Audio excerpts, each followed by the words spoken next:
Madame le ministre de l'Industrie et du Commerce,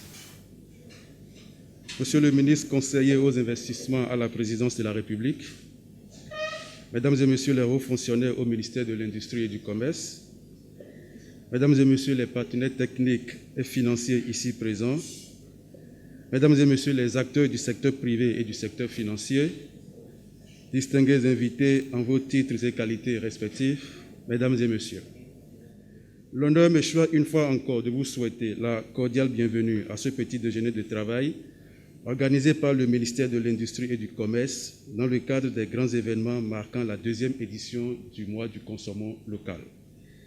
Après les panels consacrés à l'état des lieux du consommant local et à la transformation industrielle et artisanale de nos produits locaux, nous nous retrouvons ce matin pour aborder la question fondamentale du rôle des acteurs financiers privés dans l'essor du consommant local au Bénin.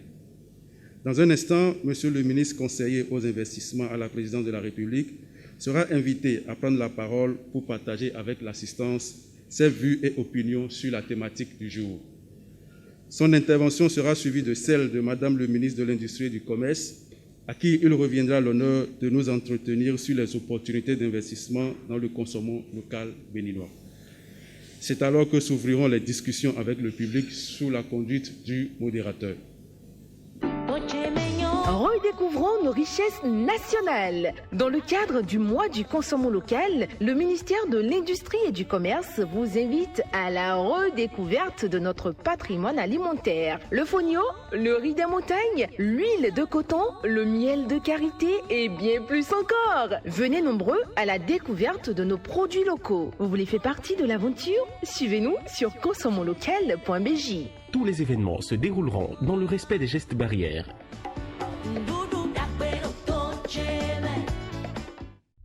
Le ministère de l'Industrie et du Commerce vous présente le MAG local. Bonjour Yolande, que recommandez-vous comme petit déjeuner béninois? Alors, c'est une bonne question, mais en même temps difficile d'y répondre. Car la réponse peut varier selon l'habitude alimentaire de chacun. Dans le contexte béninois, nous avons l'habitude de consommer de la bouillie au petit déjeuner. Par exemple, la bouillie de fonio, de sorgho ou de mil. Avec quoi peut-on accompagner sa bouillie? On peut accompagner sa bouillie de différentes sortes de noix de cajou par exemple, ou d'arachide. Dites-nous pourquoi. Alors, ce qui est important à garder, c'est d'avoir un bon équilibre au repas. Pour avoir un bon équilibre, il faut au moins 2 des 3 groupes alimentaires, de glucides, protéines et de lipides. La bouillie étant déjà une source de glucides, ajouter de cajou à la bouillie au petit déjeuner nous permet d'apporter en même temps de protéines et de bons gras au repas. Ce moment vous a été offert par Aquabel. Aquabel, l'eau à l'état pur. Mesdames et Messieurs, distingués invités, je voudrais à présent inviter Monsieur le ministre conseiller aux investissements à la présidence de la République à bien vouloir prendre la parole pour son intervention. Bonjour. Madame le ministre du Commerce, bonjour. Chers invités, bonjour. Est-ce que vous m'entendez? Parce qu'il est 8h40, je ne sais pas si tout le monde est réveillé. Mais c'est évidemment un plaisir pour moi d'être ici aujourd'hui pour parler d'un sujet qui est à la fois important, mais surtout passionnant. Surtout dans le contexte d'une crise sanitaire dans laquelle nous sommes toujours et nous essayons de sortir aujourd'hui. Et donc, si vous me le permettez, je vais faire peut-être un petit rappel de la situation sanitaire aujourd'hui. Si vous vous souvenez, la crise sanitaire a commencé d'abord en étant une crise économique.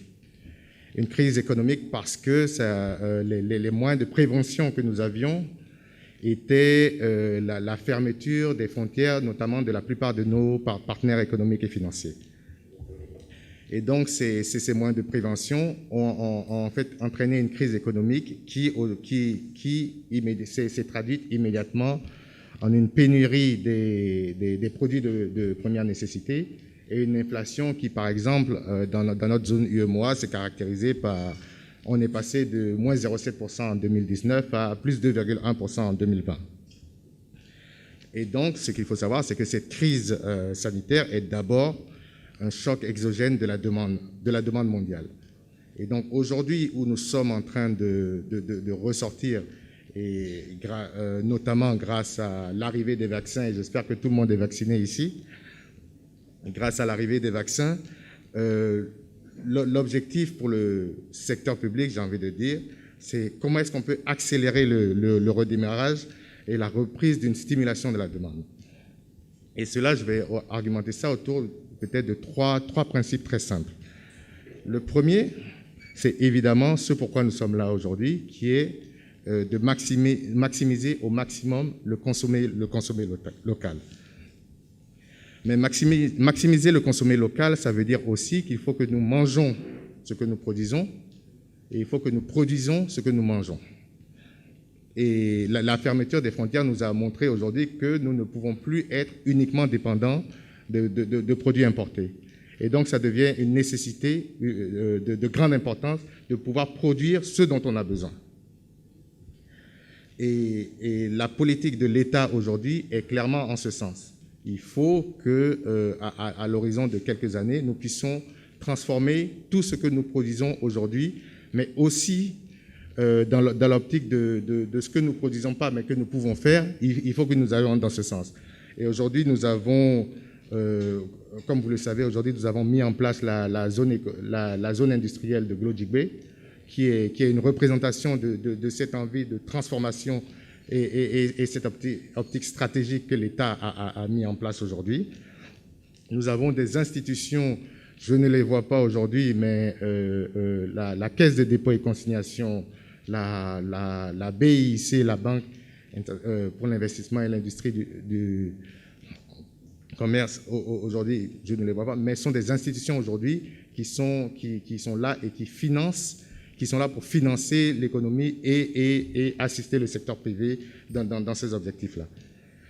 Et là, je vais aller sur un deuxième point, parce que lorsqu'on parle de consommer local, on a tendance à se limiter, si vous voulez, à ce que nous mangeons. Mais la politique du consommer local devrait être beaucoup plus importante. Et là, je parle à tous les chefs d'entreprise qui sont dans la salle aujourd'hui. Il faut que le consommer local soit dans tous les secteurs et qu'on puisse avoir une orientation stratégique sur l'investissement public. On sait que dans tous les pays, et le Bénin en particulier, et le Bénin aussi, la plus grande source de demande est la commande publique. Aujourd'hui, nous sommes avec le deuxième quinquennat du président Patrice Talon, on va sortir le deuxième plan d'action du gouvernement en 2021-2026 qui va nécessiter énormément d'investissements publics. Et qu'est-ce que ça veut dire? Ça veut dire aussi que ces investissements qui vont se faire, il faut que ça puisse découler vers le bas, vers nos PME qui constituent aujourd'hui 95%, au moins 95% de notre tissu économique, et assurer qu'on puisse dynamiser ce secteur-là. Et donc, le consommer local n'est pas uniquement dans le secteur alimentaire, agroalimentaire, mais il faut vraiment qu'on puisse adopter cette approche de consommation locale dans les différents secteurs. Une initiative sur laquelle nous travaillons à la demande du chef de l'État, c'est évidemment comme j'ai dit tout à l'heure, il y a des investissements publics massifs qui sont en train d'être mis en place. Et là-dessus, nous essayons d'identifier aujourd'hui quels sont les industriels béninois, les industriels au Bénin, pardon, qui peuvent aujourd'hui participer à cet essor, participer à cette demande publique, de sorte qu'on puisse les associer à cela.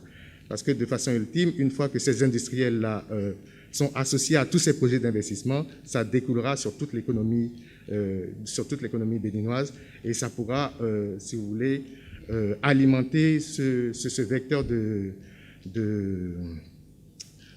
ce vecteur de transformation, ce vecteur de notre économie qui sont les PME. Aujourd'hui, certaines réformes qui ont été faites, vous avez dû vous en rendre compte. Aujourd'hui, toutes les entreprises du secteur privé sont payées à 30 jours, quoi qu'il en soit, plutôt que 60, 90 jours comme c'était par le passé. Et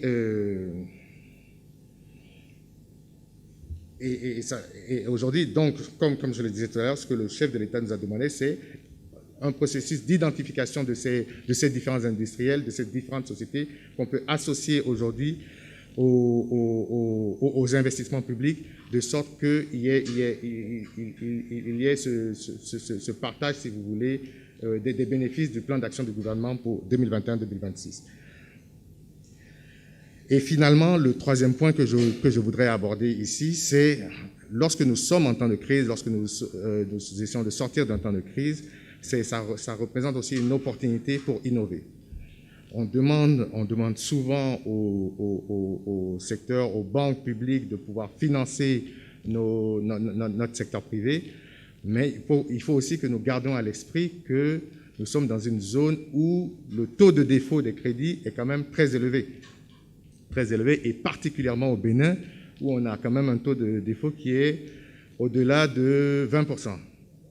Je crois que les derniers chiffres sont autour de 22%, qui est extrêmement élevé, et donc rend difficile ces investissements par les institutions financières. Donc, c'est important aussi que nos banques locales, nos institutions financières locales puissent essayer d'aller au-delà simplement du bilan d'une entreprise et dire « Ah non, son bilan n'est pas bon, je ne finance pas ». Et de regarder plutôt tout ce qui est toute la chaîne de valeur, qui est-ce qui emploie ces PME, parce que si c'est l'État, si c'est certaines grosses entreprises comme nous en avons dans la place, à ce moment-là, on peut utiliser des mécanismes pour dérisquer ces PME, dérisquer le secteur privé, de sorte qu'ils puissent venir apporter du financement à ces institutions-là. Et également, j'ai parlé de la Caisse des dépôts et de consignation, j'ai parlé de la BIC aujourd'hui, qui sont des instruments qui ont été mis en place pour financer nos économies, qui accompagnent aujourd'hui le secteur privé et qui accompagnent complètement le secteur privé au-delà de ce que nous avons pu voir avant. Donc les mécanismes existent. L'État aujourd'hui est vraiment dans une dynamique où il faut transformer localement, transformer ce que nous avons. Il faut favoriser le Made in Benin. C'est une optique très claire. Et donc, nous demandons aujourd'hui à tout le secteur financier de s'approcher de nous, de voir comment est-ce qu'on trouve ces formules-là, justement, pour pouvoir aider le secteur privé. Parce qu'à la fin de la journée, le secteur privé, c'est 95% de PME. Le secteur privé, c'est le moteur de notre économie. Et il faut pouvoir les financer. Et nous allons les accompagner dans ce sens-là pour trouver des solutions pour qu'on puisse financer le secteur privé. Donc, peut-être très rapidement, pour pouvoir avoir le temps de rendre la session peut-être un peu plus interactive. Le consommer local, c'est un changement de paradigme qui est stratégique et autant plus important aujourd'hui dans une perspective de souveraineté alimentaire, mais aussi de développement durable. Parce qu'aujourd'hui, le consommer local n'est pas seulement la question de question alimentaire, mais c'est vraiment une question de développement durable. On veut dynamiser nos économies, il faut que nous puissions consommer local sur tous les niveaux des secteurs. Je vous remercie. Merci. Mesdames et messieurs, distingués invités, avant de continuer, je voudrais vous inviter à suivre un élément vidéo sur la production de l'ananas au Bénin. Le ministère de l'Industrie et du Commerce vous présente le MAG local. Bonjour Bernard, qu'est-ce que l'IGP? L'IGP entendait indication géographique protégée. L'indication géographique protégée est un signe qu'on appose à des produits ayant une origine géographique particulière et qui possèdent donc des qualités ou une renommée liée à ce lieu d'origine. Quel bénéfice l'IGP ananas pain de sucre du plateau d'Alada a pour le Bénin? Ce nom, ananas pain de sucre du plateau d'Alada, Bénin, est la première indication géographique que le Bénin a obtenue. Et donc, cette indication met le Bénin sur orbite et le positionne également dans le commerce international. Ce faisant, les offres, les demandes et les offres qui vont être satisfaites vont procurer davantage donc, de devises pour le Bénin. Quel impact pour l'interprofession ananas du Bénin? Comme moi je le disais, il y a l'origine du Bénin qui est davantage confortée. Pour les acteurs, transformateurs, producteurs et commerçants, les offres vont être élevées, les commandes également, parce que l'IGP, c'est une pratique culturelle ancestrale et qui est transmise donc de génération en génération et qui offre la garantie donc de qualité pour la consommation donc des consommateurs. Et donc, une fois que vous avez donc des ressources, vous avez donc de la devise, ça veut dire que vous pourrez tout faire. L'éducation donc des enfants, et disons le changement donc d'habitat, la prospérité se répand donc sur toute la famille. Un dernier mot? C'est d'inviter nos compatriotes à savoir que nous avons donc un produit de qualité, la pain de sucre donc du plateau d'Alada. Ce n'est pas d'abord pour les autres, c'est pour nous d'abord, pour la sous-région, pour l'international. Et donc, nous les invitons à consommer fortement cet alada qui donne une garantie pour leur santé. Ce moment vous a été offert par l'Union européenne. L'Union européenne au Bénin, un partenariat sur le long terme. Mesdames et messieurs, je voudrais porter à votre connaissance que le petit déjeuner est ouvert, il est servi. Madame le ministre vous invite à déguster les mets qui vous sont servis. Bon appétit à vous. Je voudrais à présent inviter Madame le ministre de l'Industrie et du Commerce à bien vouloir prendre la parole pour son intervention. Bonjour et bon appétit déjà. Alors, ça fait la troisième fois qu'on se retrouve dans cette même salle pour divers sujets concernant donc notre mois du consommant local. Donc, bonjour chers ambassadeurs du consommant local, chers ambassadeurs de nos produits locaux. L'Afrique aujourd'hui est moins industrialisée qu'elle ne l'était il y a 40 ans. Et au Bénin, 50 entreprises représentent plus de 80% du chiffre d'affaires dans le secteur de l'industrie. Quand on a des chiffres comme ça, on se pose des questions, on se dit mais qu'est-ce qu'il faut faire? Alors que nous avons des produits d'exportation et nous sommes même parfois premiers dans les produits d'exportation. Ça veut dire qu'il faut vraiment revoir le paradigme. Avec la crise que nous avons traversée, tous les pays se réindustrialisent. Et c'est également notre cas. Nous nous réindustrialisons fortement. À travers tous les instruments qui ont été aujourd'hui mis en place par l'État, en termes de promotion, en termes d'accompagnement, en termes d'infrastructure pour le développement industriel et surtout des PME, parce que dans la salle, je crois qu'on a beaucoup plus de chefs d'entreprise des PME. Et c'est d'ailleurs structurellement notre caractéristique en Afrique. 90% des entreprises sont des PME. Alors donc quand on a 90% de notre tissu industriel qui est composé de PME et tous les instruments qu'a mis en place aujourd'hui, le premier quinquennat et les ambitions du second quinquennat avec le développement donc de cette zone économique spéciale qui nous permettra d'avoir énormément de débouchés concernant nos produits et surtout d'augmenter la productivité. Notre sujet se recentre aujourd'hui sur la compétitivité. Pour être compétitif, parce qu'aujourd'hui nous sommes envahis par les produits importés, nous ne sommes pas les seuls, c'est l'Afrique en général, parce que nous n'avons pas su beaucoup plus tôt ce dont nous avons besoin et nous n'avons pas mis en place une politique d'avoir la disponibilité de nos intrants.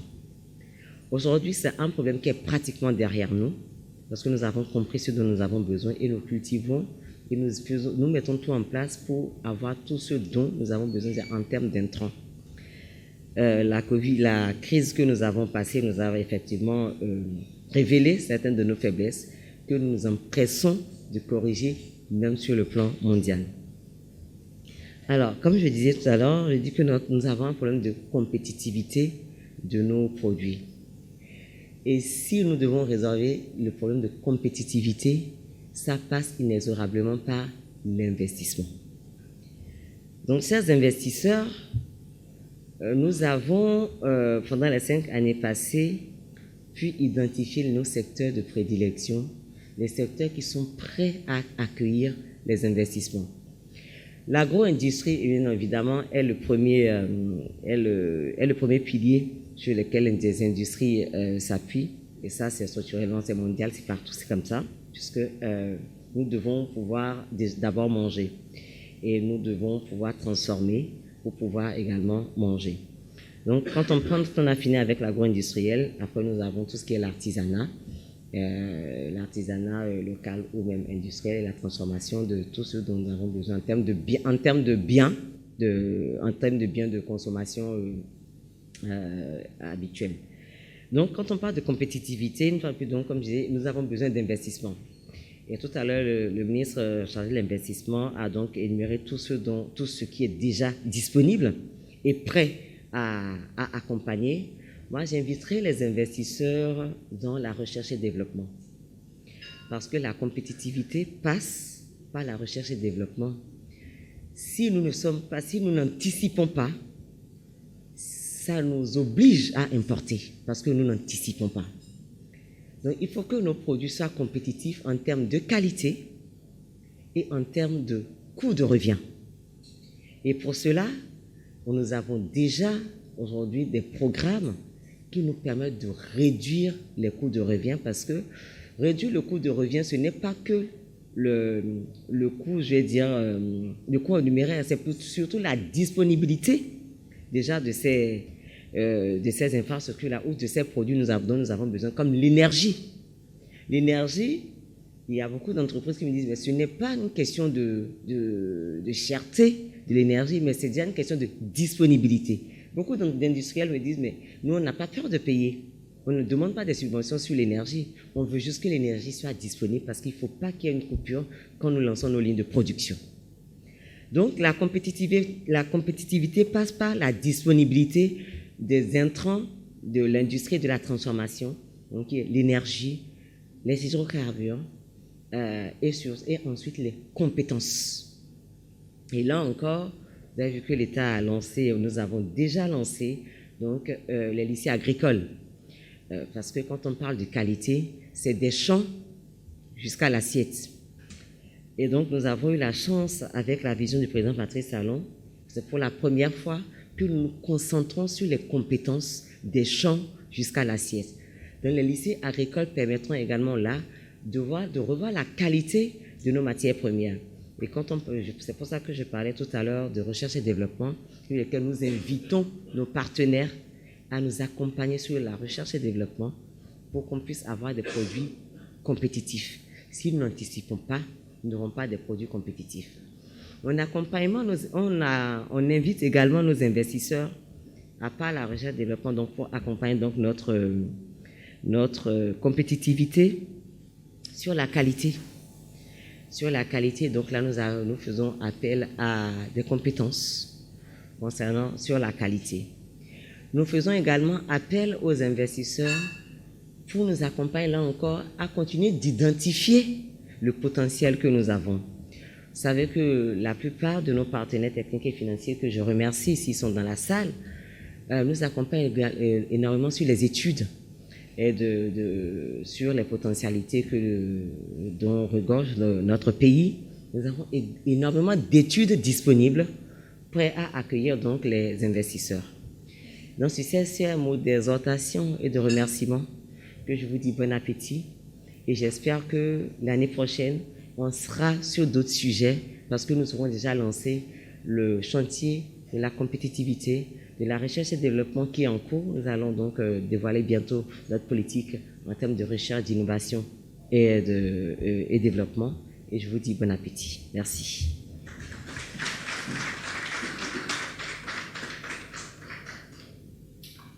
Mesdames et messieurs, nous abordons à présent la deuxième séquence de ce petit déjeuner de travail consacré aux échanges interactifs avec le public. Je voudrais à cet égard inviter Madame le ministre de l'Industrie et du Commerce, Monsieur le ministre conseiller et Monsieur Ozias Sounoubou à bien vouloir prendre place pour la poursuite des discussions. Monsieur et Madame la ministre, bonjour à vous, chers opérateurs économiques, agro-entrepreneurs mobilisés ici pour ensemble qu'on voit les opportunités de financement, les dispositifs d'accompagnement et de facilitation d'accès au financement qui existent au Bénin pour accompagner un grand mouvement qui se dessine depuis 5 ans et qui s'accélère de plus en plus.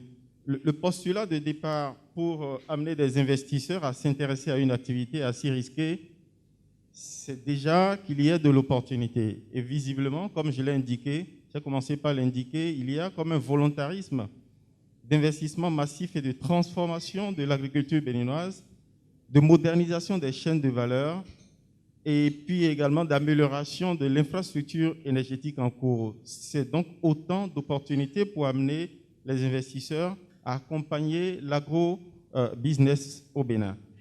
La bonne nouvelle, la dernière bonne nouvelle qui est en marche depuis 1 an, Madame, Monsieur le ministre, je vous prends à témoin, c'est la création du Fonds national pour le développement agricole. Je vous assure, je rassure, ils sont là. Et le fonds est représenté, il est bien présent. La BIC également, si je ne m'abuse. Je vois par le hochement de tête que je ne me suis pas trompé.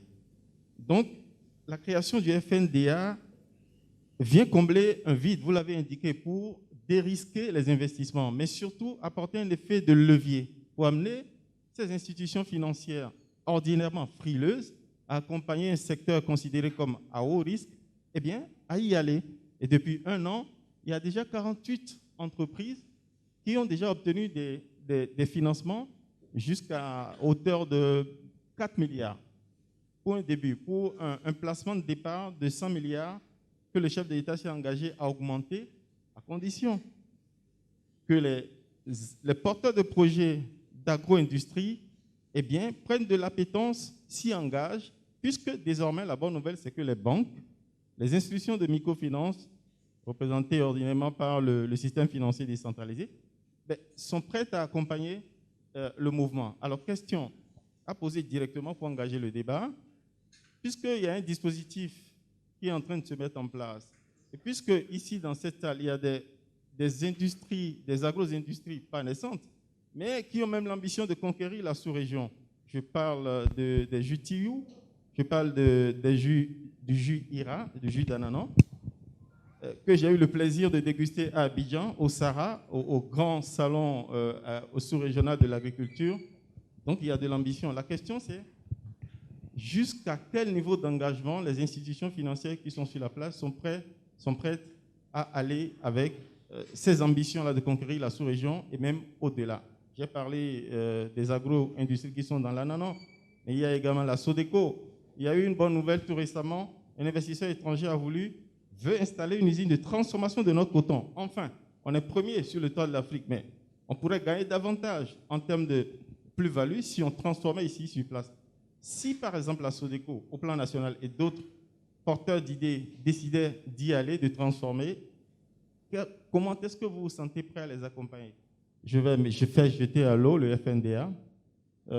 Merci. Donc, je vais humblement vous demander peut-être de vous lever pour qu'on vous identifie déjà le représentant du FNDA. Merci beaucoup. Merci de l'encourager par vos applaudissements, par leur présence. Merci. Ben voilà, c'est une forte délégation du FNDA qui témoigne de l'engagement. Merci de vous rasseoir. Je vais demander à l'une des hôtesses qui tient le micro, merci infiniment, de porter le micro à la table du FNDA pour que vous nous disiez, par exemple, si IRA décide d'aller de conquérir toute l'UEMOA, quels sont les dispositifs dont vous disposez? Je dis n'importe quoi, avec un besoin de financement de 10 milliards, je dis n'importe quoi, à titre indicatif. Oui. Seriez-vous prêt au niveau du FNDA pour les accompagner et par quel mécanisme? Bonjour à tous. Donc, effectivement, je représente le FNDA. Et le FNDA est une institution qui apporte des solutions efficaces à des problèmes qui ont été identifiés comme freinant le financement du secteur agricole. Donc, nous avons 2 guichets non financiers, dont un à subvention et un pour tout ce qui est recherche appliquée, pour tout ce qui est aide à la certification. Et enfin, nous avons un guichet 3 qui est l'accès aux services financiers. Ce guichet est un ensemble de solutions qui permettront non seulement aux banques, mais également aux promoteurs agricoles, de bénéficier de facilités auprès des prestataires de services financiers partenaires du FNDA. Donc, ce guichet est subdivisé en 3 sous-guichets. Nous avons un guichet refinancement qui règle le problème de disponibilité de la ressource et de cherté de la ressource. Donc, ce sous-guichet, il permet aux partenaires de services financiers de bénéficier de ressources à un taux de 2%, contrairement au coût de la ressource sur la place, et quitte à prouver que le financement a effectivement servi à financer le secteur agricole. Donc c'est uniquement le portefeuille agricole que nous refinançons à 2%. Ensuite, nous avons le guichet de la garantie complémentaire du FNDA qui vient régler le problème de difficulté de constitution de garantie des promoteurs agricoles pour répondre aux exigences des banques et SFD.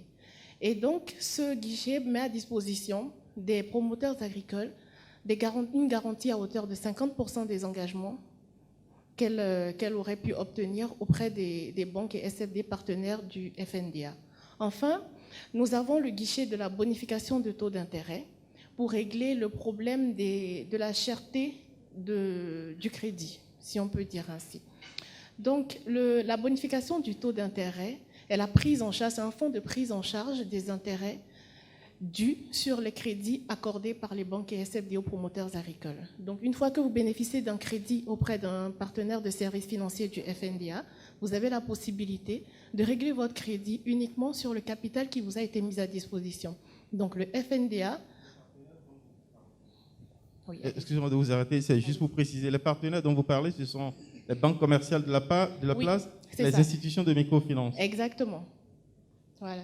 Et donc, ce fonds de bonification-là vous permet, comme je disais tout à l'heure, de ne rembourser que le capital qui vous a été mis à disposition. Donc, le FNDA s'occupe de régler tout ce qui est intérêt dû sur ce crédit-là.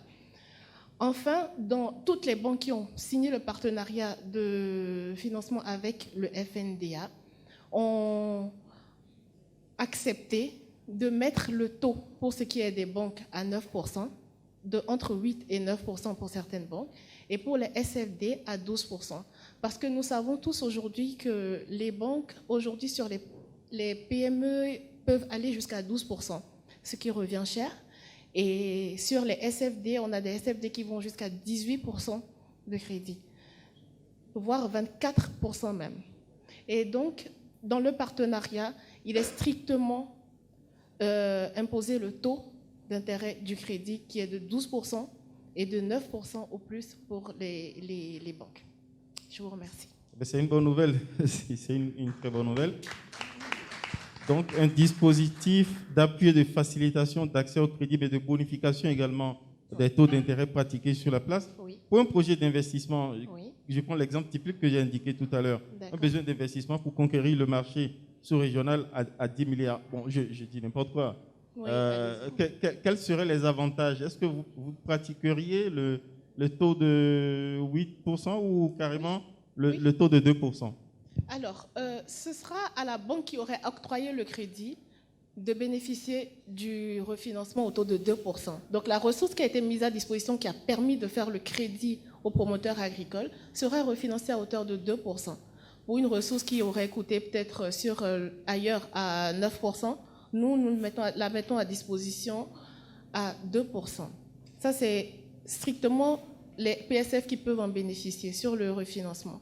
Ensuite, sur la bonification et la garantie, les promoteurs agricoles en bénéficient.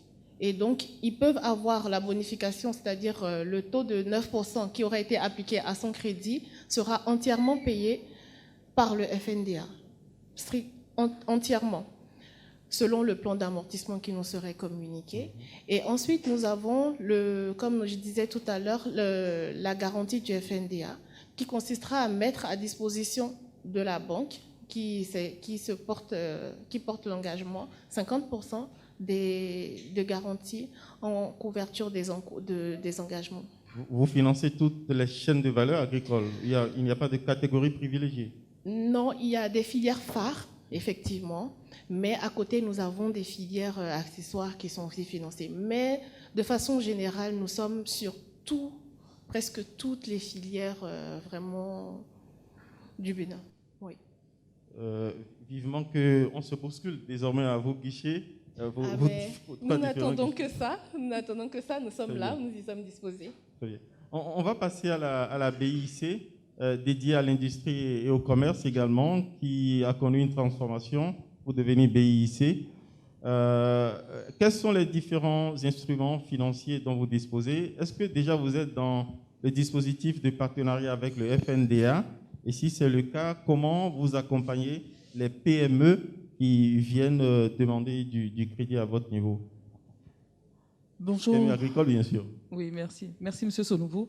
Je suis Madame Saka, directeur banque de détail BIC. Banque de détail, c'est le réseau de nos agences. Nous avons actuellement 11 agences sur tout le territoire national du Bénin. Bonjour Madame le ministre, bonjour Monsieur le ministre. La BIC est une banque typiquement béninoise. Nous sommes fiers de le dire. C'est la seule banque à capitaux nationaux. Et c'est vraiment notre fierté de travailler à la BIC. Donc mon équipe et moi, nous faisons un plaisir d'être parmi vous ce matin. La BIC est issue de la fusion de l'ex-BAIC et de l'ex-BIBE. Et donc, nous avons une historique d'un an, depuis plus d'un an, bientôt. La fusion a eu lieu en 2020. Ce matin, nous sommes présents dans cette salle pour participer à cet événement. Chaque année, nous participons et c'est toujours un plaisir pour nous d'être là. La problématique qui est posée ce matin, effectivement, nous sommes en partenariat avec le FNDA. C'est un partenaire privilégié parce que nous avons pratiquement les mêmes valeurs, les mêmes orientations presque de financer le secteur agricole. La BIC, aujourd'hui, nous avons déjà accompagné un certain nombre de PME. Je peux rassurer les autorités présentes que nous avons vocation à accompagner le secteur agricole et à accompagner les PME, surtout, effectivement, parce que si nous voulons effectivement participer à l'essor de l'économie nationale, nous devons booster les PME qui sont à la base. Personnellement, j'en fais un suivi régulier. Parce que une chose est d'avoir la volonté, mais une chose est également d'assister les équipes pour ça. Nous avons développé un certain nombre d'outils. La banque a deux facteurs. Le ministre Aguemon l'a si bien dit tout à l'heure. Malheureusement, le Bénin est aujourd'hui un peu caractérisé par le taux de dégradation des portefeuilles. Le Béninois est un peu caractérisé comme le plus mauvais payeur de la sous-région, mais les choses s'améliorent. Donc la banque, notre métier, c'est de faire attention, mais également d'accompagner l'économie. Nous avons développé, comme je le disais, un certain nombre d'outils pour financer le secteur agricole. Nous finançons le coton, nous finançons l'anacade, nous finançons l'ananas, ainsi de suite. Nous avons pas mal de secteurs que nous finançons. Dans le dispositif FNDA, vous en avez déjà financé? Bien sûr, bien sûr. Nous finançons les chaînes de production et même l'exploitation. Nous avons fait un certain nombre de financements en partenariat avec le FNDA. Nous sommes tenus par le secret professionnel. Nous ne pouvons pas en dire plus, malheureusement. Mais en termes de volume, vous tutoyez le milliard au moins déjà? Plus du milliard. Et en nombre, nous avons financé plus d'une trentaine de PME sur le premier semestre de l'année. Donc, c'est pour rassurer les partenaires, parce que les PME, pour nous, ce sont nos partenaires. Pour aller même plus vite en termes d'action, la Direction générale a mis en place un service PME, typiquement dédié à la ligne PME, et nous avons en charge, cette ligne a pour vocation d'aller sur le terrain, d'identifier les secteurs, d'identifier les clients, les prospects qui sont porteurs de bons projets. J'ai vu dans la salle un certain nombre de clients qui sont nos partenaires, et donc pour nous, nous faisons un plaisir de les accompagner. Certains dossiers que nous recevons souffrent de certaines caractéristiques. C'est un sujet dont nous parlons souvent. Au niveau de la BIC, plutôt que de rejeter systématiquement ces dossiers, nous avons développé des outils d'accompagnement. Donc, ces outils d'accompagnement nous aident à accompagner ces PME pour qu'ils puissent améliorer la qualité des documents qui nous sont produits et pour nous permettre également d'aller vite. Parce que quand le client nous introduit un dossier qui malheureusement n'est pas bien structuré, il a l'impression qu'il perd du temps, il a l'impression que son dossier n'avance pas vite. Donc nous travaillons en amont pour leur fournir la documentation nécessaire et également leur permettre d'apprêter ces documents pour aller plus vite. Les taux, la question des taux également, nous avons travaillé dessus. Nous sommes conscients que le taux de sortie, c'est-à-dire pour appliquer le taux que nous appliquons aux PME, doit être un taux raisonnable. Le FNDA a annoncé tout à l'heure les taux. Nous sommes dans la même limite en termes de taux. Mais nous travaillons sur les taux de façon trimestrielle. Il ne faut pas oublier que nous achetons les taux sur le marché, donc nous sommes obligés de réajuster. De vous adapter. Exactement. Donc je voudrais rassurer vraiment toute l'Assemblée ici présente. La BIC, nous sommes vos partenaires privilégiés et nous rassurons les autorités présentes que nous avons vocation à accompagner les PME. Je vous remercie. Merci beaucoup pour votre engagement. On va passer le micro. Merci de l'applaudir, la BIC.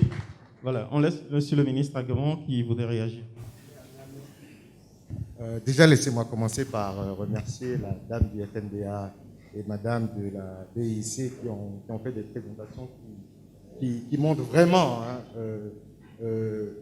qui présentent vraiment la volonté du chef de l'État en termes de financement des différents secteurs, en particulier le secteur agricole, parce qu'aujourd'hui, nous avons un vaste programme de plantation et de culture. Et ça c'est vraiment par ces deux institutions qui aujourd'hui accompagnent le secteur.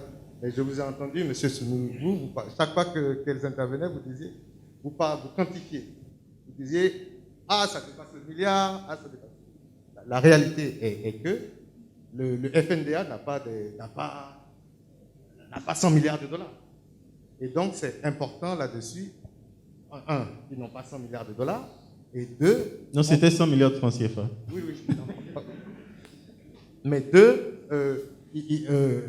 malgré toute la volonté qu'une banque peut avoir, il faut qu'on fasse attention parce qu'à partir du moment où, et on l'a signalé, il faut faire face à nos réalités, on a des taux de défaut qui sont juste trop importants.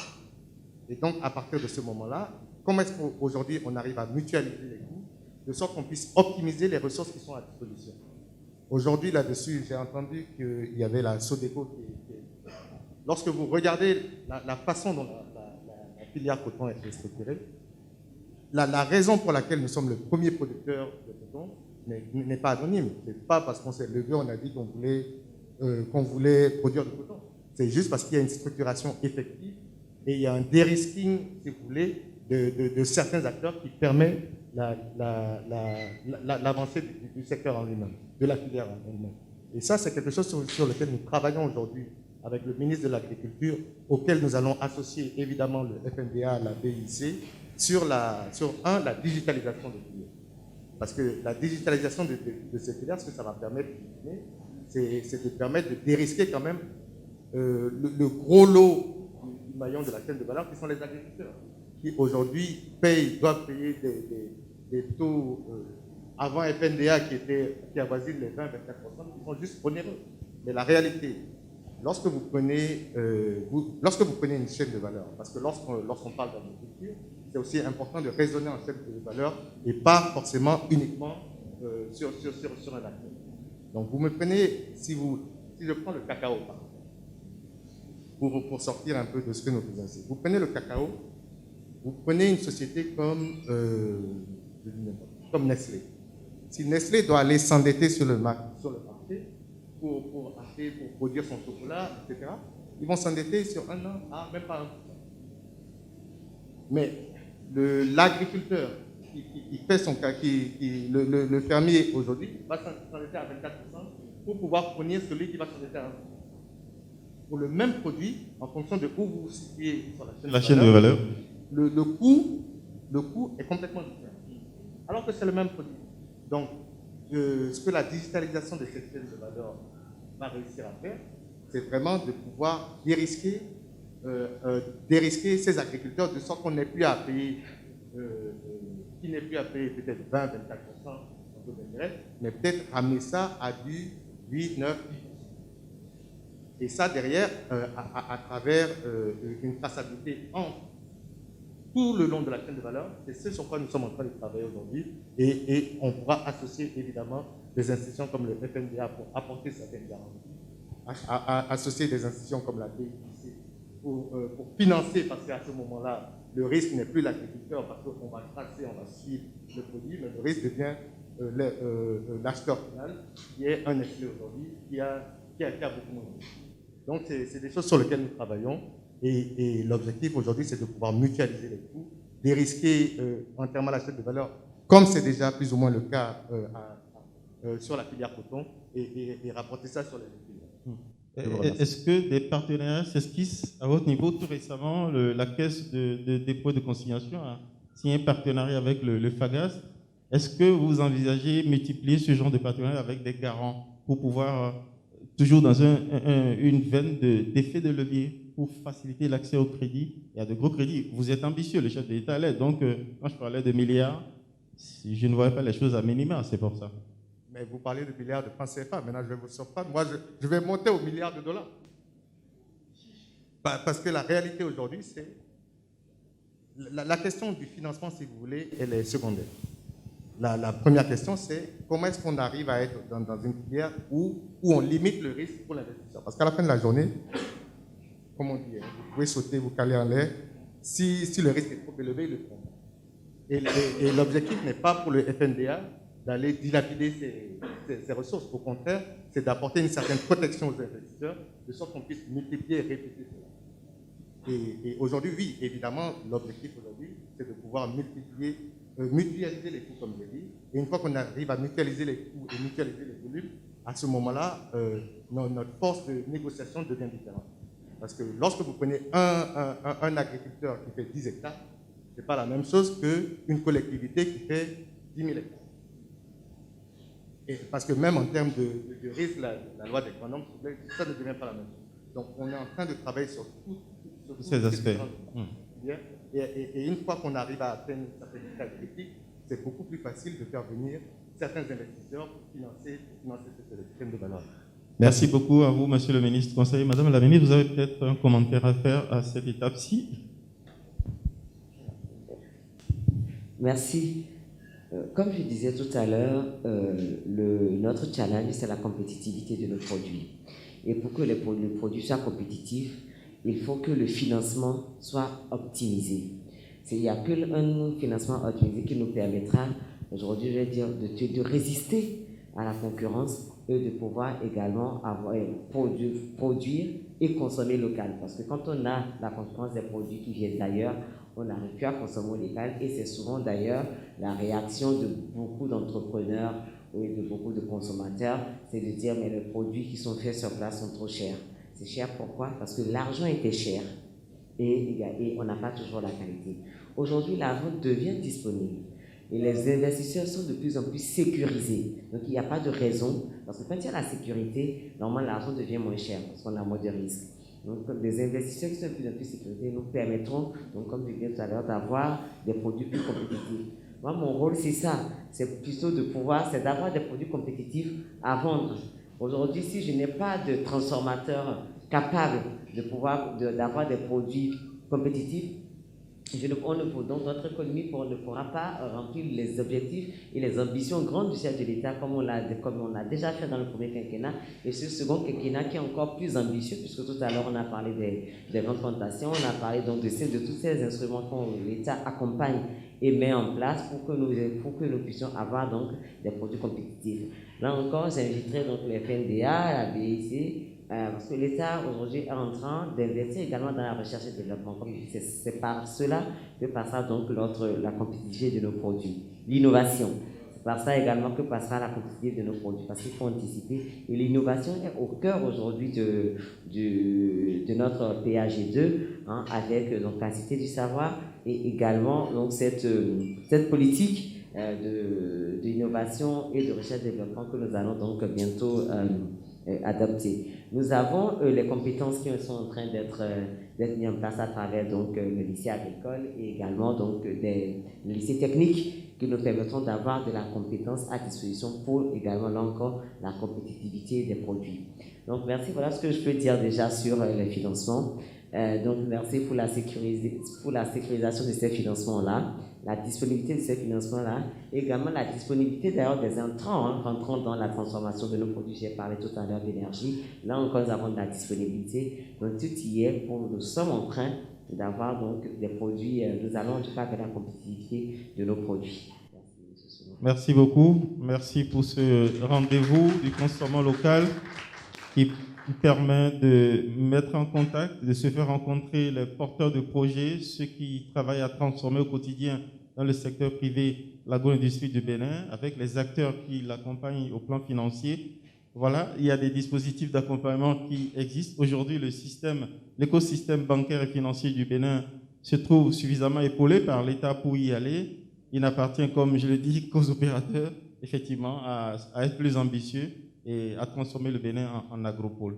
À moins qu'il y ait des besoins et des attentes spécifiques de la part d'un certain nombre d'agro-entrepreneurs présents ici, je vais peut-être inviter, je ne vois pas de... Bon, voilà, tout le monde se sent un peu rassuré par rapport au dispositif existant. En attendant éventuellement mieux de le renforcer, je vais permettre au protocole de conclure. Mesdames et messieurs, distingués invités, nous sommes arrivés au terme de la présente cérémonie.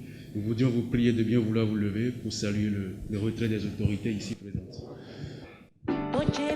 Redécouvrons nos richesses nationales. Dans le cadre du mois du consommons local, le ministère de l'Industrie et du Commerce vous invite à la redécouverte de notre patrimoine alimentaire. Le fonio, le riz des montagnes, l'huile de coton, le miel de karité et bien plus encore. Venez nombreux à la découverte de nos produits locaux. Vous voulez faire partie de l'aventure? Suivez-nous sur consommonlocal.bj. Tous les événements se dérouleront dans le respect des gestes barrières.